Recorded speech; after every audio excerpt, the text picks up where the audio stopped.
Let's talk about something we all know way too well, the busy trap. You know that feeling, right?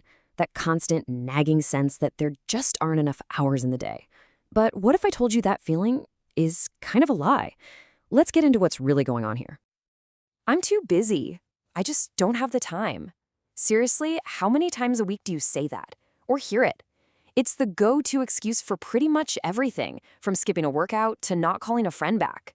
But what if this whole feeling of being too busy isn't the real problem at all? See, it's not just an excuse.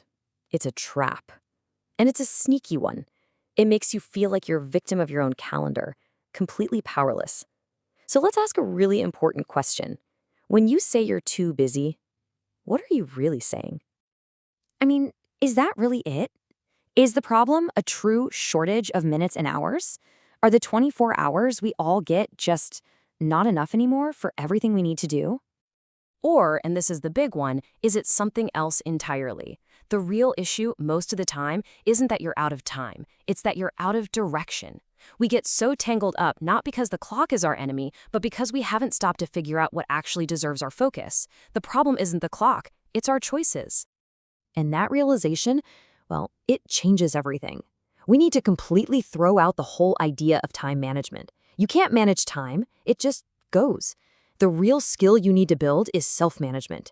It's not about controlling the clock, it's about controlling yourself. And what is self-management, really? When you boil it all down, it's just the skill of prioritizing what truly matters to you. That is the real time management. It's like the secret weapon to finally getting out of that busy hamster wheel. Think about this number for a second. 24. It's the ultimate equalizer, right?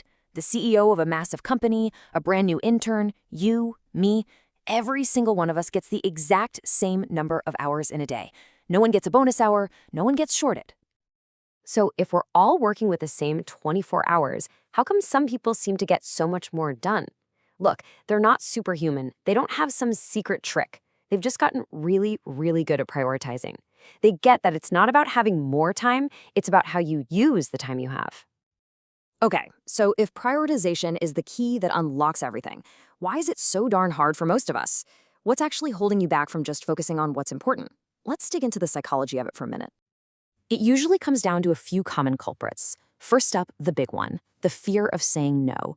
We don't want to disappoint people or look unhelpful, so we just say yes to everything and our own priorities get completely buried. Then there's FOMO, the fear of missing out. We're so terrified we might miss some amazing opportunity that we try to do a little bit of everything, which means we end up doing nothing well. And maybe the biggest reason of all, a simple lack of clarity. If you haven't actually defined what's most important to you, then everything feels important. And you know what they say? When everything's a priority, nothing is. All right, enough about the problem. Let's talk about the solution. How do we actually do this? How do we take back control and start prioritizing, well, our priorities? It all kicks off with a major shift in how you think about your schedule. So here's the mental flip you have to make. The old busy mindset is always asking, how can I squeeze more in? How can I be more efficient and cram one more thing into my day? The new effective mindset asks a totally different question. How can I intentionally create more space for what actually matters? So how do we make that happen? It's actually pretty simple. It's 4 key actions.